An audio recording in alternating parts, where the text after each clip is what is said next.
Today I'm doing a tune-up on a 95 Dodge Grand Caravan with a 3.3 liter V6. The front three plugs are easy to get to, but we're going to need to do some work to get to the back three. There are some things we're going to need to remove to get clearance to be able to reach them.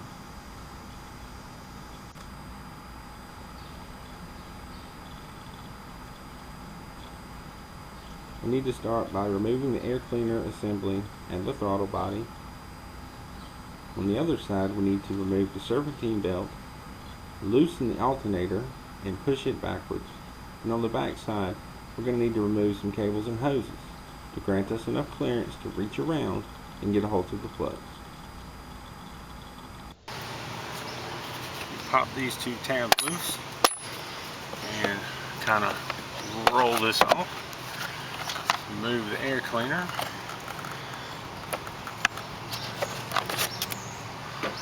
Then you want to take either a flathead or the right side socket. I use a flathead. You loosen this up and then you just kind of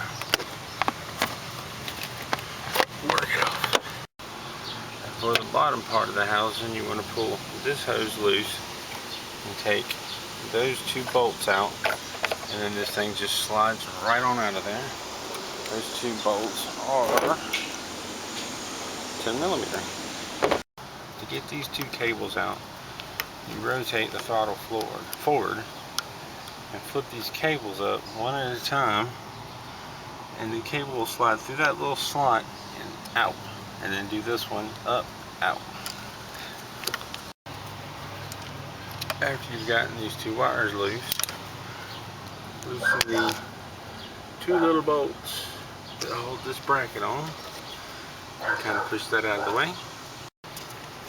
You want to pull this hose loose from the throttle body, and you also want to remove this plug and this plug down here. So simply just push out on that tab and it pops off.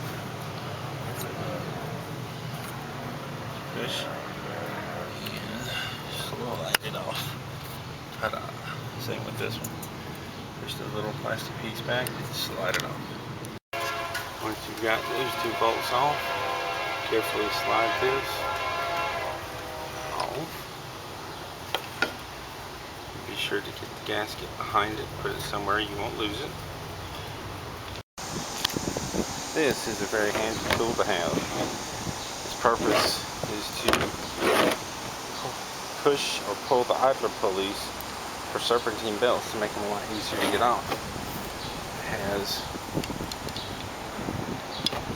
an attachment for a socket wrench. I purchased this one at Harbor Freight. Can't remember how much. It wasn't very much, but it comes with 4 or 5 of these sockets and also a few crow's feet, which are useful in some situations. I'm going to connect the 15 millimeter socket to the idler pulley right in there, and then as you pull back on the bar, you want to slide the belt off the top of the alternator. Be the easiest way to do it. On the power steering pump reservoir, you want to take one bolt off right there, and the other one is underneath. Kind of hard to see. Right up underneath there, you just barely see it.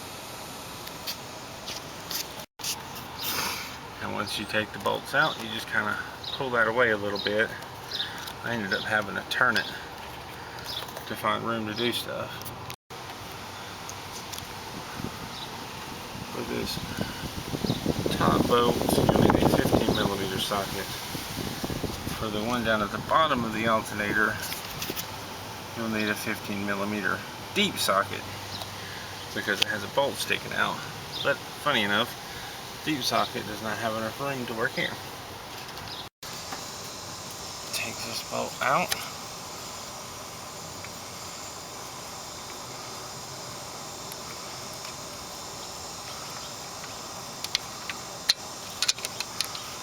And then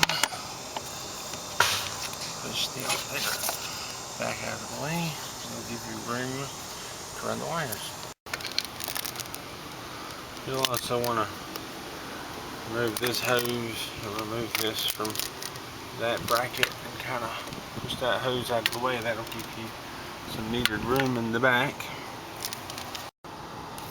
One of the things you want to do is unplug this. There's a little thing on the pike. You push it up and slide it right out. So I've got everything taken apart, and I've actually gone back in the back and replaced all the 3 spark plugs in the back. My main access point was right through here.